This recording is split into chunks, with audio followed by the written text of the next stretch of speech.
مومن اپنے ہر کام کا آغاز بسم اللہ سے کرتا ہے، اللہ کے نام سے کرتا ہے، کیونکہ اللہ ہی نے ہمیں پیدا کیا ہے، اللہ ہی ہمیں رزق دے رہا ہے، اللہ ہی کی طرف ہمیں لوٹ کر جانا ہے۔ لہذا ہمیں اس زندگی میں ہر کام کرتے ہوئے اپنے رب کو یاد رکھنا چاہیے۔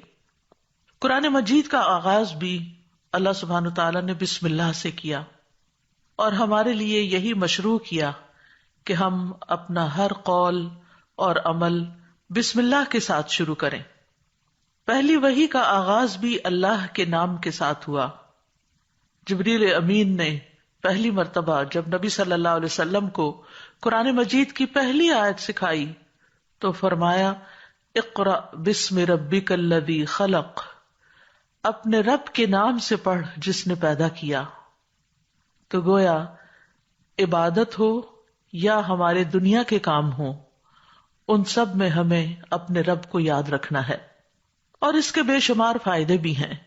اللہ سبحانہ تعالیٰ کا نام بابرکت ہے، لہذا جب ہم اللہ کے نام سے کوئی کام شروع کرتے ہیں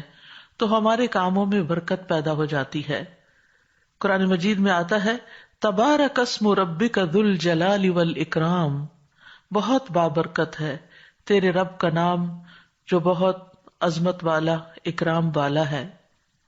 جب ہم عبادت کرتے ہیں تو کہتے ہیں ایاک نعبد و ایاک نستعین، صرف تیری ہی ہم عبادت کرتے ہیں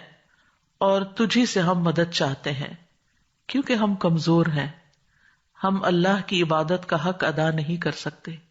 اس لیے کوئی بھی کام جو عبادت کی نوعیت سے تعلق رکھتا ہو، یعنی خاص عبادات سے،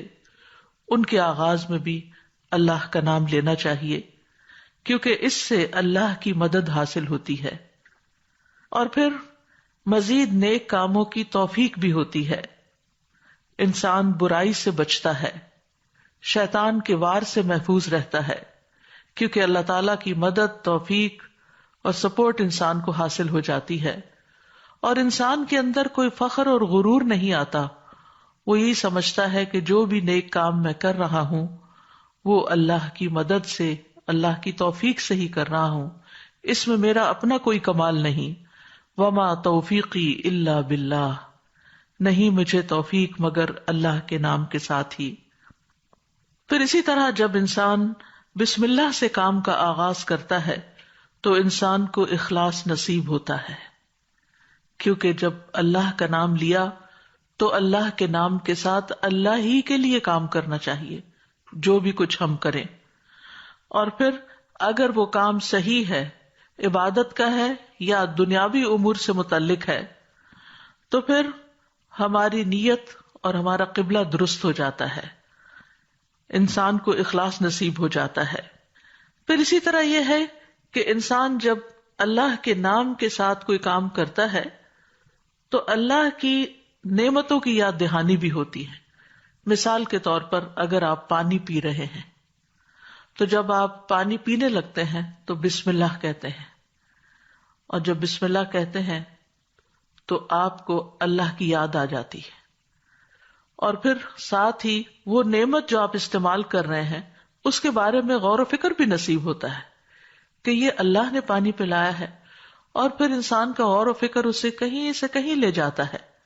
اس کے اندر ایک وسعت پیدا ہوتی ہے، وہ سوچتا ہے کہ یہ پانی میرے گلاس میں کہاں سے پہنچا، کس نے اتارا۔ تو ظاہر ہے کہ پانی کا پیدا کرنے والا بھی اللہ ہے، اور تمام چیزوں کو اللہ سبحانہ تعالیٰ نے پانی سے پیدا کیا۔ ہم تک جو پانی پہنچتا ہے کچھ تو زمینی ذرائع سے، اور بیسیکلی بارش کے ذریعے آتا ہے۔ بارش کیسے آتی ہے؟ سمندروں کا پانی بخارات کی شکل میں اوپر اٹھتا ہے، اور پھر بادلوں کی شکل میں جہاں اللہ چاہتا ہے برساتا ہے۔ جب بادل برستے ہیں یا برف پڑتی ہے تو پہاڑوں کی چوٹیوں پر اور مختلف جگہوں پر یا تو پانی جم جاتا ہے یا پھر ندی نالوں کی شکل میں، دریاؤں کی شکل میں بہنے لگتا ہے، اور کچھ پانی رس کر زمین کے اندر چلا جاتا ہے، چشموں کی شکل اختیار کر لیتا ہے، اور پھر مختلف ذرائع سے ہوتے ہوتے وہ ہم تک پہنچتا ہے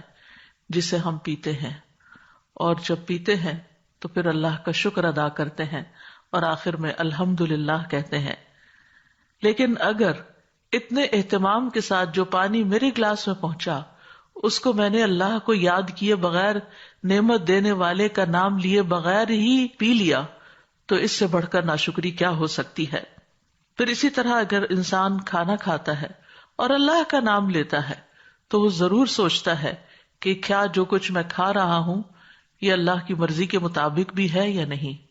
حلال ہے یا حرام ہے، اور پھر کس طریقے سے میں اس کو کھا رہا ہوں